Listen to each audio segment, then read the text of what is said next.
une histoire, peut-être une question pour la CNIL.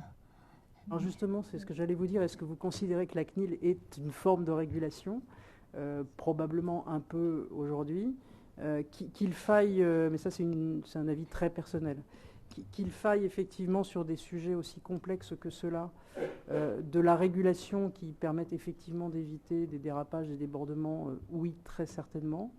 On en revient quand même au sujet de l'éducation et de la formation qui est quand même centrale, parce qu'avant même de faire de la régulation, je pense qu'il faut effectivement éduquer massivement sur ce qu'il convient de faire, ce que l'on peut faire techniquement et intellectuellement, et ce qu'il ne faut pas faire, et ça ramène à l'éthique et à la déontologie, mais un régulateur, ça peut être effectivement très utile, et c'est très utile.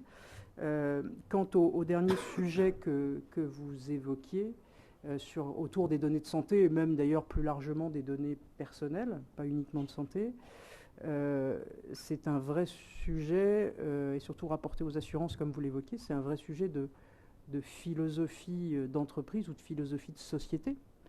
Et ça, ce sont des décisions d'ordre politique. Après, on peut faire tout et le pire, hein, et le meilleur aussi. C'est vraiment une question de choix de société. Plus que de machine. La machine peut faire un certain nombre de choses, mais c'est vraiment une question de choix de société, de mon point de vue. Vous avez évoqué à plusieurs reprises la nécessité d'éthique, d'un comité d'éthique, peut-être plus que l'idée d'un contrôleur.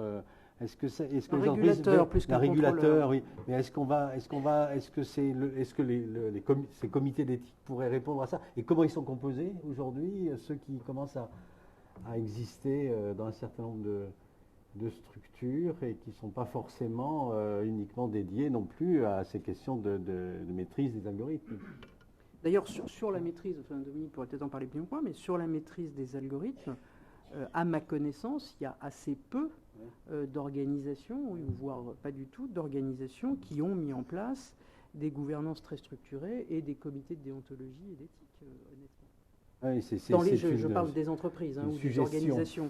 C'est une suggestion très forte, mais aujourd'hui, on est quand même dans un no man's land. Hein. Enfin, on est dans une très grande liberté aujourd'hui. Et en plus, on joue un peu aux apprentis sorciers, parce qu'on n'est pas forcément extrêmement bien formé, en tous les cas massivement. Et c'est plutôt un jeu d'experts, d'ailleurs, ce qui peut être très dangereux, c'est de laisser faire des experts entre eux et de ne plus comprendre, au même titre que la machine tout à l'heure qui apprend son propre modèle, de ne plus comprendre au bout d'un moment ce qu'ils font. C'est ce qui s'est passé dans la finance, hein, d'ailleurs, où on ne savait même plus ce qu'on achetait, ce qu'on avait placé, ce qu'on avait construit comme type de produits financiers.